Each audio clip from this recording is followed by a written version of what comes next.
Hello views, welcome to DJMS Tamil channel. Mahanadhi சீரியலுக்கான upcoming எபிசோடில் நர்மதாவோட விஷயத்தை பற்றி கேள்விப்பட்டதும் தாத்தா பாட்டி உடனே வீட்டுக்கு வந்திருக்காங்க. அந்த சமயத்தில் நம்ம காவேரி எப்படி நல்லா விசாரிச்சிருந்துருக்கலாம். அவங்க அமைதியாக இருந்தது கொஞ்சம் இதுவாக தான் இருந்தது. என்ன பண்ணுறது, சாரதா மாரி எதுவும் பண்ண முடியாது அப்படின்ற ஒரே காரணத்துக்காக என்ன பண்ணுறாங்க, மௌனமாக இருந்துடுறாங்க. அதுவே பெரிய சங்கடமாயிடுது காவேரிக்கு. இருந்தாலும் நம்ம பேத்தியாச்சு அப்படின்னு சொல்லிட்டு காவேரியோட நிலைமையை நல்லா புரிஞ்சு வச்சுருக்காங்க தாத்தா பாட்டியும். சரி இப்படியே இருந்துட்டு இருந்தா எப்படிங்க, ஆக வேண்டிய காரியத்தை தானே பார்க்கணும் அப்படின்னு சொல்லிட்டு எல்லாரும் என்ன பண்ணுறாங்க, ரெடி ஆக்குறாங்க. நர்மதாவையும் பார்த்தீங்கன்னா ரொம்பவே அழகாக ரெடி பண்ணிட்டு இருக்காங்க. குமரன் ஏற்கனவே எடுத்து கொடுத்த அந்த பாவாடை சட்டையை போட்டு உட்கார வைக்கலாம் அப்படின்னு சொல்லிட்டு ரெடி பண்ணிட்டு இருக்காங்க. அந்த பாவாடை சட்டை போட்டதும் இன்னும் அழகாக இருக்கிறத பார்த்து நர்மதா கண் கலங்கி போகிறாங்க. சரி நேரம் ஆயிட்டு இருக்கு பாருங்க, கீழே போய் உட்கார வைக்கலாம் அப்படின்னு சொல்லிட்டு என்ன பண்ணுறாங்க, நர்மதாவை கூட்டிகிட்டு போயிட்டு கீழே உட்கார வைக்கிறாங்க.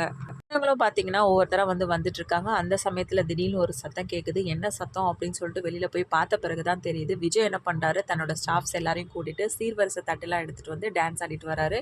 பார்த்த சாரதா கோவப்பட, இன்னொரு பக்கம் தாத்தா பாட்டி மனசுக்குள்ள எவ்வளோ சொன்னாலும் இவன் கேட்க மாட்டானே, ஏற்கனவே சொல்லி தானே வச்சேன், என்ன பண்ணிட்டு இருக்கான் இவன், இதனால் ஏதாவது பிரச்சனை ஆக போகுது அப்படின்னு சொல்லிட்டு யோசிக்கிறாரு.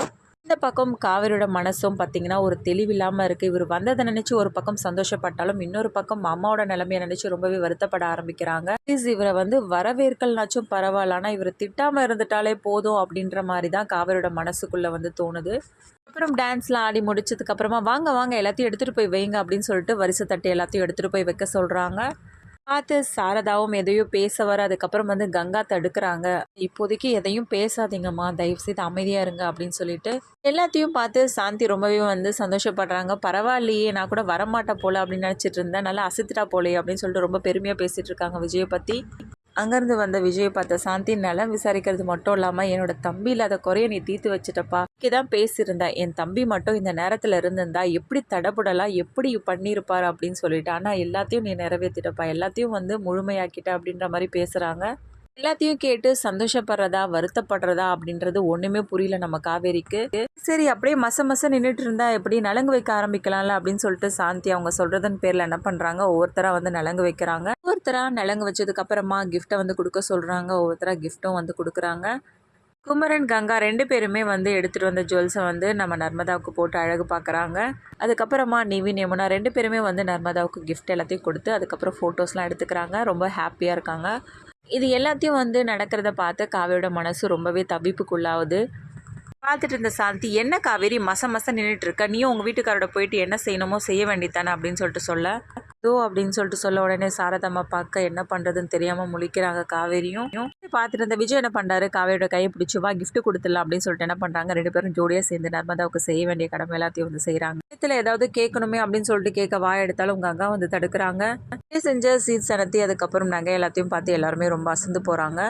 பக்கம் விஜய் பண்ணுற ஒன்றுமே புரியல. மாமாவுக்கும் மாமிக்கும் என்ன இது, இந்த பையன் ஏன் இப்படிலாம் பண்ணிட்டு இருக்கான் அப்படின்ற ஒரே குழப்பத்தோடு இருக்காங்க. அதுக்கப்புறம் தான் விஷயம் தெரிய வருது. விஜய் பண்ண சீர்சனத்தை வச்சு எல்லாருமே ரொம்ப சந்தோஷமாக பேசிக்கிறாங்க. பரவாயில்ல நல்லா பண்ணியிருக்காங்க அப்படின்னு சொல்லிட்டு விஜய் பண்ண எல்லாத்தையும் நினச்சி பார்த்து ரொம்ப சந்தோஷப்படுறாங்க காவேரி மனசுக்குள்ளார.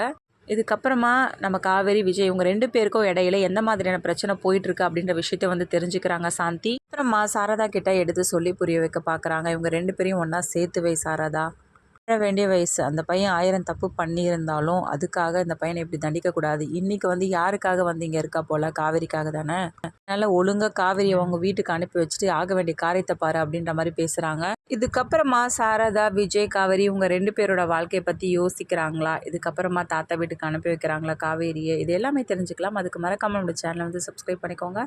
கூடவே இருக்க அந்த பெல் ஐக்கனும் கிளிக் பண்ணிவிடுங்க. அப்போ தான் நான் போடுற அடுத்தடுத்த வீடியோஸ் உங்களுக்கு நோட்டிஃபிகேஷனில் வரும். ஓகே வியூஸ், தேங்க்ஸ் ஃபார் வாட்சிங் திஸ் வீடியோ.